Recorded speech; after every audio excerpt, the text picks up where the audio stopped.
Okay, let's go ahead and get started. I'm Tyler Elliston, and today the topic I'm covering is channel diversification, how, when, why, and who. A few different career experiences have really influenced my perspective on this topic. Most obviously, as a founder of Right Side Up, we've talked with literally thousands of companies about their growth strategies and executed those strategies for hundreds of companies. But I was also a venture-backed founder in 2008, desperate to find a channel that would quote unquote work for my seed stage startup. I tried seemingly everything and learned by doing. And then as an in-house marketing director and VP, I was constantly testing new channels, shifting budget between core channels and exploratory channels, debating finance on attribution. And so all of those experiences have kind of informed my views on what I'm going to share here today. All right, so the status quo very simply is Google and Facebook. So 95% of companies try to make SEM or Facebook work first. This is not just a reflection of the reality, but also what we would recommend. Both of these channels are bellwethers of advertising performance. And what I mean by that is very few companies, if you can't make paid search or Facebook work, very few companies will find both ROI positive results and scale in other channels. And so they're typically a good place to start, before diversifying. Obviously, they're self-serve, conceptually simple, low cost to test. These are some of the other reasons that people often start there. Jumping into some of the details, so SEM is a great channel specifically because of intent, because people are actually raising their hand saying, I am looking for this product or service. In addition to that, Google has amazing targeting beyond intent that you can leverage. And so targeting is really best in class on the digital side. It's easy to track. It's click-based, which makes it a lot easier. And I put moderate scale here. Years ago, there were more companies with really significant scale. And when I'm talking about this, I'm talking about it as a prospecting channel, not retargeting, not brand. So as far as prospecting goes, most companies that we work with find just moderate scale in paid search. There are obviously exceptions that are spending over $1 million a month, but it's much more common to be spending significantly less. In terms of value, it's very competitive. So even though you can drive scale and there is a lot of intent, the companies that we see performing best have some sort of systematic advantage over competitors on that same keyword. They're willing to pay more because their LTVs are higher, for example, or they just have a fundamentally better brand. And it's an industry where brand matters. But in a lot of spaces, it's just very, very competitive. Facebook also has excellent sort of targeting outside of intent. I think the thing that I most, I shouldn't say admire, the thing that I most respect about Facebook as an advertising channel is the way that they've been able to derive intent algorithmically, looking at contextual clues and history of one's propensity to click on an ad and then convert through the Facebook conversion pixels where they get all that data. They really can fairly reliably predict who is going to buy a product or submit a lead or whatever the call to action is, without actually raising your hand and saying, I'm looking for that. And in my view, that really is sort of the holy grail of sort of mid and upper funnel channels, which is basically, everything but search. And so to me, that's sort of one of the big keys to Facebook's success. And all the other channels that don't have that really explicit intent, they are also trying to derive implicit intent like Facebook has successfully done. Great scale as well, and trackability similar to Google, which makes it a great channel. I would say most companies that we work with, if you compare non-brand search and Facebook, it's more common than not that Facebook and Instagram, and I'm lumping those two when I say Facebook, Facebook is more commonly sort of the cornerstone of a majority of teams that we're working with, which is certainly different than a number of years ago when search would have been, the cornerstone. So, okay, so that's what we're diversifying from. Why diversify? I want to talk about some pros and then some cons. So the pros of diversification, one is scale. So just very literally, it opens you up to more overall conversions that you can get. I think perhaps more importantly is that it gives you optionality. So, when your CEO comes and says, okay, now we need to really spike conversions, you don't have to go back and say, well, actually, we've tapped out our one channel. And so you don't want to be exploring new channels when that day comes. You want to have already explored them and to have already sort of mapped out sort of the demand curve of okay, at this CAC, we can get this many incremental conversions and really have optionality to as high a ceiling as you think you may need. Two, risk mitigation. Conversions won't tank as hard when some exogenous variable sort of changes. So Facebook CPM spiking in Q4, Cambridge Analytica, resulting in the removal of some targeting capabilities, or your company wanting to make a statement, boycott the channel, for example, and then you're kind of okay, I need to replace those conversions. Either because we're not going to operate in the channel, or the CPMs are too high, or the conversion rate has deteriorated. That's a very uncomfortable position to be in, and we routinely are talking to companies that are built on the back of Facebook, and 80% of all company sales are from Facebook advertising, and it's just a hard place to be, a scary place to be. Third, new audience access.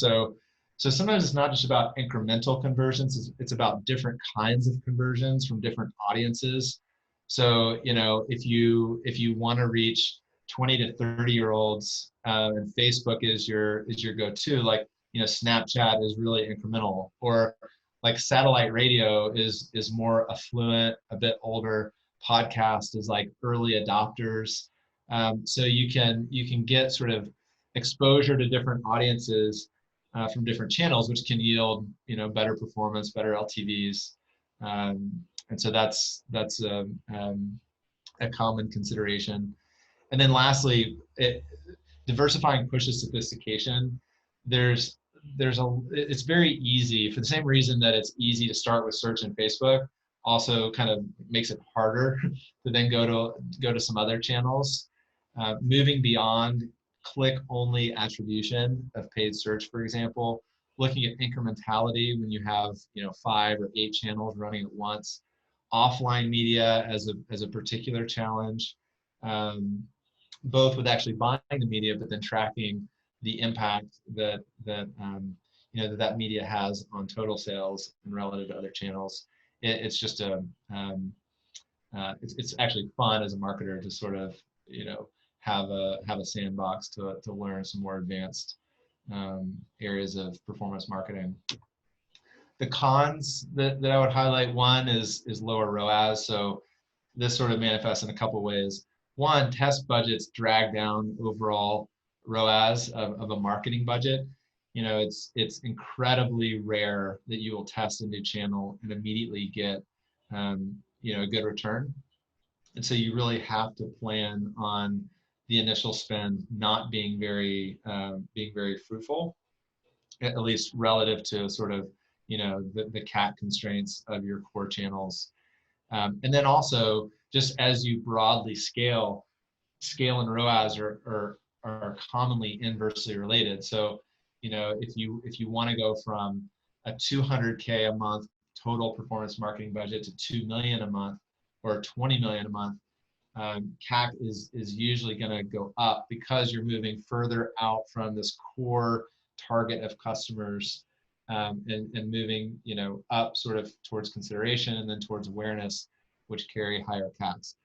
That doesn't always, though that dynamic is true, it doesn't always show in the numbers, because product gains and brand spend, for example, both are acting in an opposite fashion and bringing CACs down by shifting that curve in your favor. So depending on how aggressively you're increasing spend relative to product gains and brand spend, actual net change in CAC will vary. Another con is analytics difficulty. I already alluded to this, but most of the time companies sort of move from click-based to some sort of methodology around view-throughs, specifically for Facebook. And then that extends to other digital channels where view-throughs are equally prevalent, certainly like, programmatic display. And then there are other considerations like, fraud and viewability.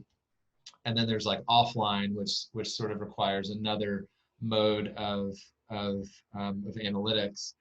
And so part of it is the tools, but another part of it is sort of the internal challenges with it. So what I mean by that is oftentimes marketing teams will be looking at they'll be looking at a third-party ad platform to measure performance, like Power Editor, whatever the tool is. But then finance teams are looking at like an internal source of truth, like your internal tables, and often a channel source is appended to that data, but it's only click-based. And so, you'll often get sort of at some point in the maturity of the performance marketing team, you'll get a clash between the marketing team and like finance or analytics, where you've got to come together and say, okay, right, in our internal source of truth, we're giving no credit to view-throughs, so Facebook or programmatic display looks horrible. But when we look in, we look in the Facebook interface, the numbers look really good.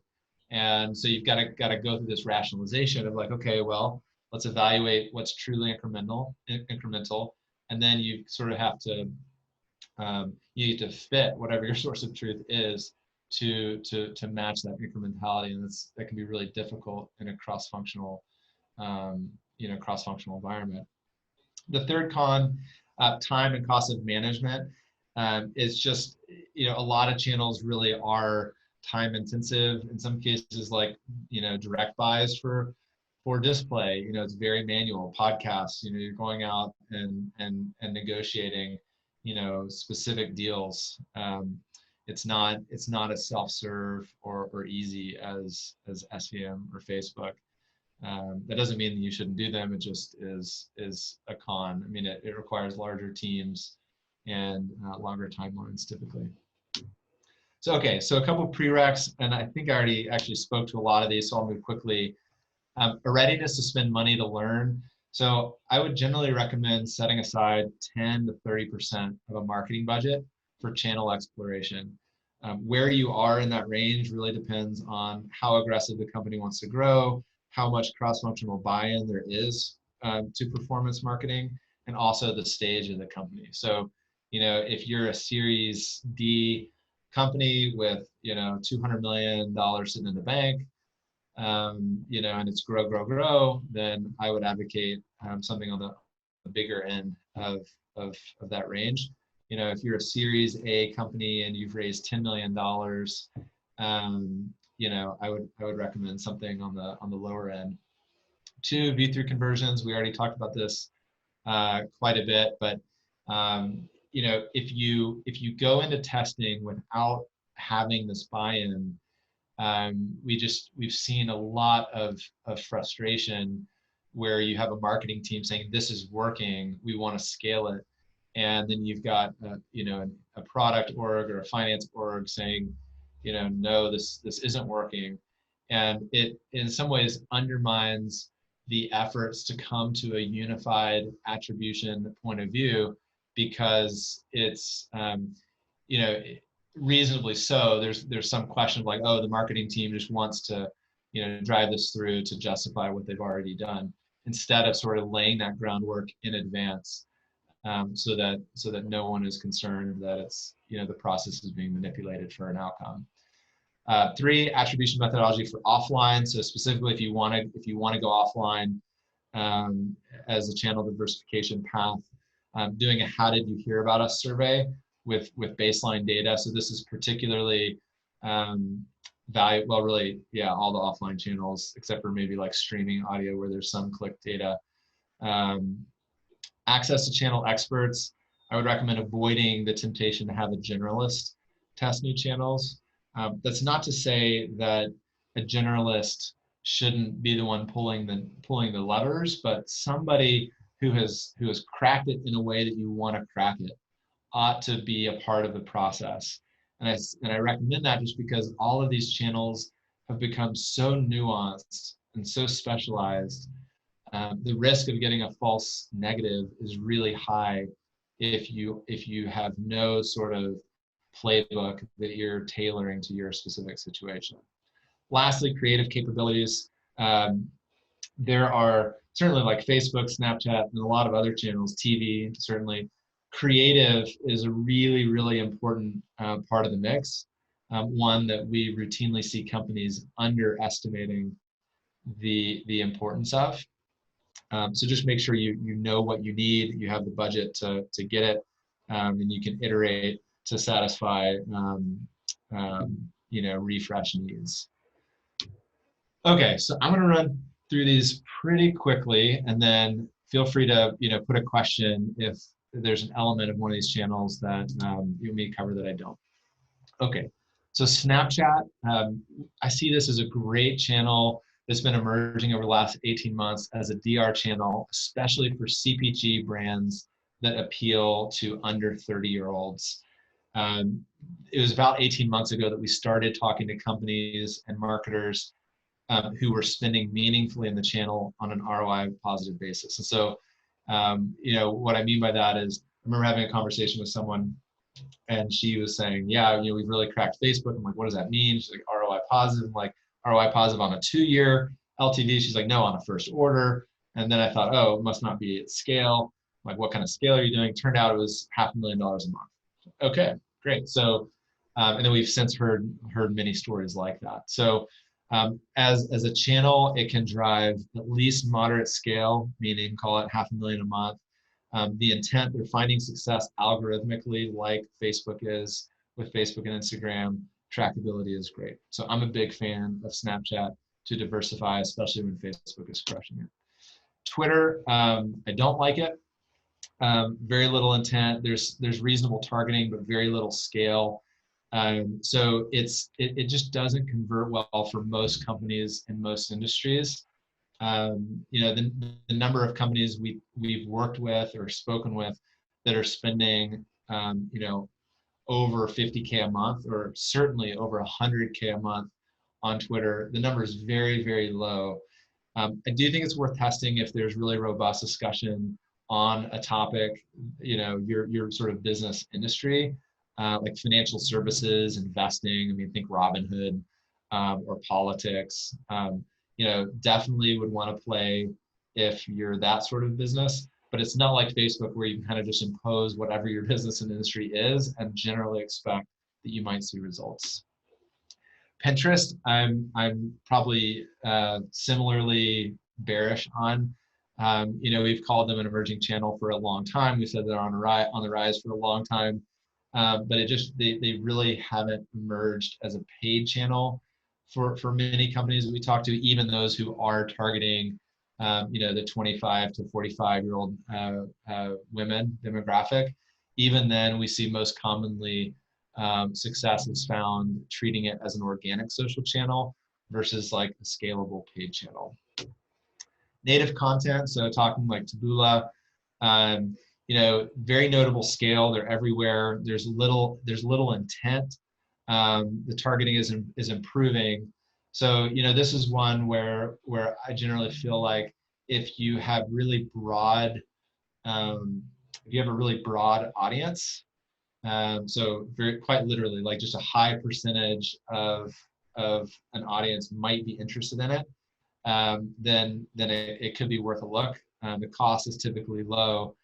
The conversion rates are also typically low, and so the value that you get will just depend on your particular business.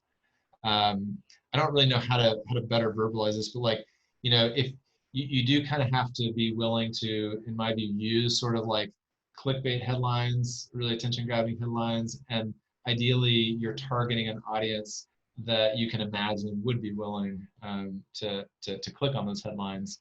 Those are the things that are going to, in our experience, be most successful here. Google Ads, so this is outside of SEM, so I'm talking YouTube, GDN, Gmail sponsored promotions. Targeting is excellent across the Google platform, so that is right up there with SEM, but you lose that intent of search, and so the intent is low. And unlike Facebook, I really don't believe Google has figured out how to derive intent implicitly or algorithmically. YouTube is starting to convince me that that may be an exception. Historically, YouTube was great for retargeting, but not for prospecting. Over the last 18 months, we've seen more and more companies succeed with YouTube prospecting. So I would consider that the front runner of Google Ads for prospecting. And I think for some businesses that does make sense. Moving on, programmatic display. I very rarely recommend programmatic display as one of the first channels to go to diversify away from Google and Facebook. The reason for this is intent is low. It rarely converts well for early stage prospecting. You've got to be really careful around attribution. There are a lot of programmatic publishers and networks that will they will show you like using their pixel, it will look like it's performing well on a prospecting basis, even excluding site traffic, and yet somehow when you do incrementality tests, it's just not incremental at all. And so from an analytics standpoint, it just requires a level of sophistication few early stage companies have. And even when it does work, I just don't see it working successfully enough for it to be sort of like one of these cornerstone channels. I would recommend it as diversification as like the 5th or 6th or 7th channel in a really mature performance marketing organization versus an earlier stage company, just moving out of Facebook and Google. Podcasts, very bullish on this channel. And if you know Right Set Up or have worked with us, we've got an amazing team that does a ton of podcast advertising. The intent actually is high, not because it's derived algorithmically or because people are raising their hands, but rather it's actually created through endorsement. And what I mean by that is people will listen to a podcast not intending to purchase something. Someone they trust will say, oh my gosh, this is amazing, you should go buy it. And then they now have the intent and they go buy it, even if they navigate to the site through organic search or brand search. So the intent is great. Scale is moderate. So definitely can spend, consumer business with broad appeal can certainly spend $500,000, even $1 million. The biggest advertisers in the space are still, generally shy of $2 million a month, which is obviously unlike Facebook and Google. But for most businesses, if they can launch a program and spend $200K to $2 million, that's a very good option, and the value is typically good with podcasts. It's still really early in that channel. Radio, I would consider this sort of an extension of audio where the endorsement is a little bit lower, so I sort of think the intent here, but the scale is a lot greater.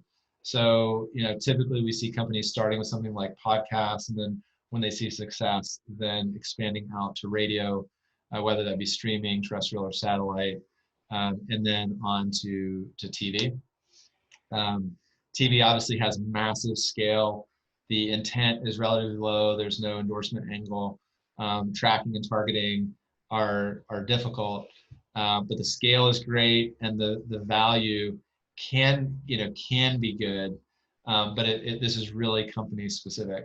I would say across all of these channels, but especially podcasts and radio, with CPG brands, like we see CPG brands finding particular success in podcasts and radio, and I would venture to say TV as well, though the like consumer, like SaaS can also perform very well with TV. Direct mail. So we see this working really well when you can derive intent from the targeting. For example, okay, you can target people that just moved, so they need cable. We offer cable, therefore they have intent for our solution. In those situations, it offers really, really solid scale at a reasonable cost. So it's a good channel. It's actually a great channel for some companies. It's a crappy channel for a lot of others. And so this one is very, very nuanced. Influencer. So I'm talking YouTube influencers, Instagram influencers, TikTok influencers. Some of our podcast hosts, they can create intent through endorsement, which is great. The quality just varies really, really widely. Some influencers are very effective at driving volume and CAC, good CAC.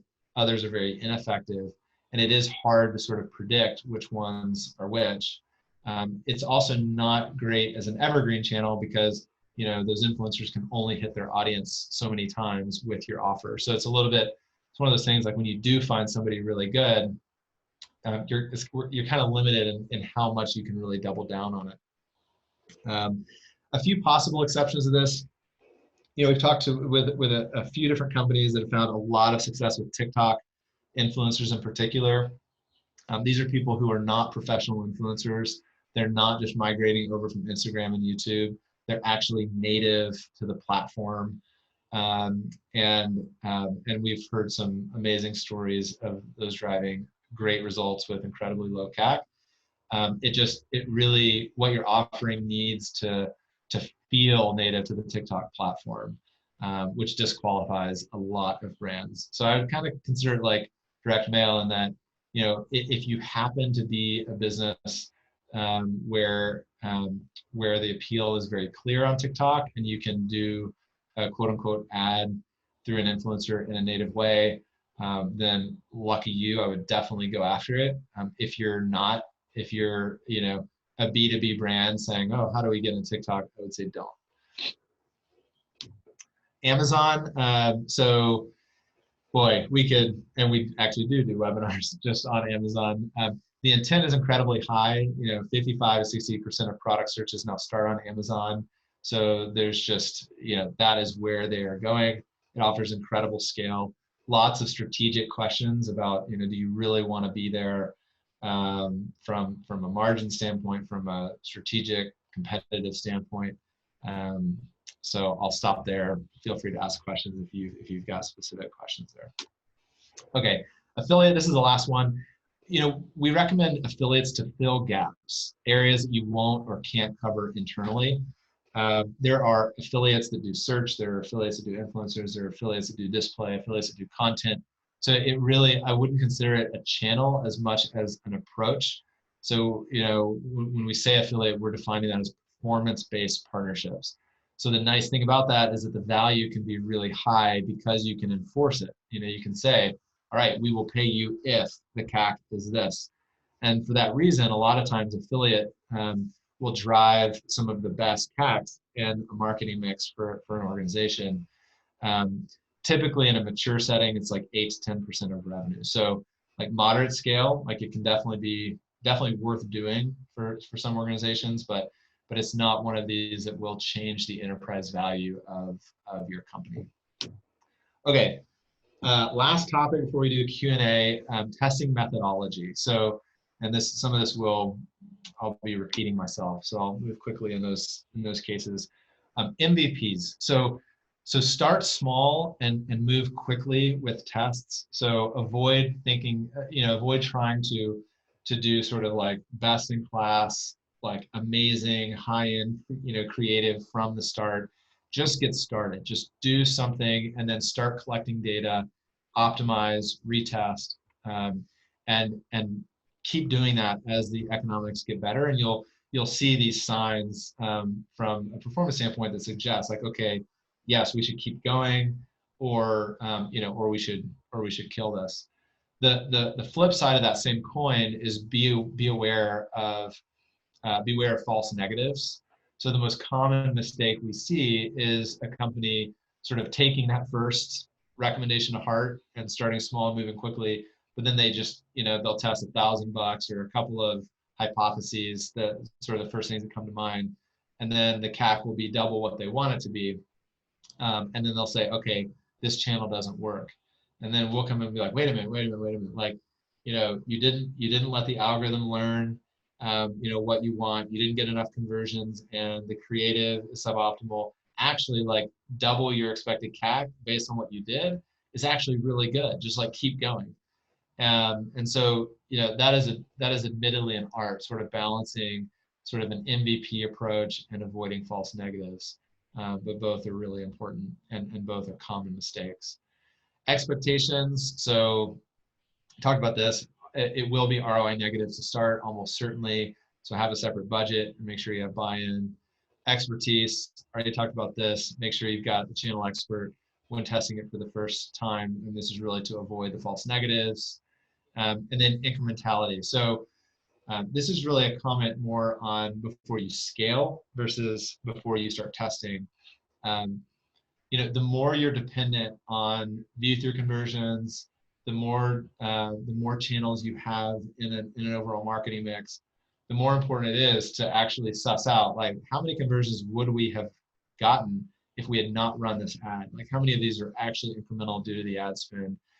Certainly before you spend more than $100,000 a month in a channel, I would recommend architecting some sort of test that can validate your CAC as representative of an incremental CAC, or understanding, to what extent you need to sort of modify that CAC unfavorably to sort of, convert it from, generic CAC to an incremental CAC.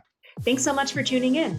For those of you who aren't familiar with Right Side Up, we're a collective of marketing specialists who have helped more than 600 companies hit their growth goals. We have expertise across all marketing channels, including performance, lifecycle, SEO, social, analytics, creative, and more.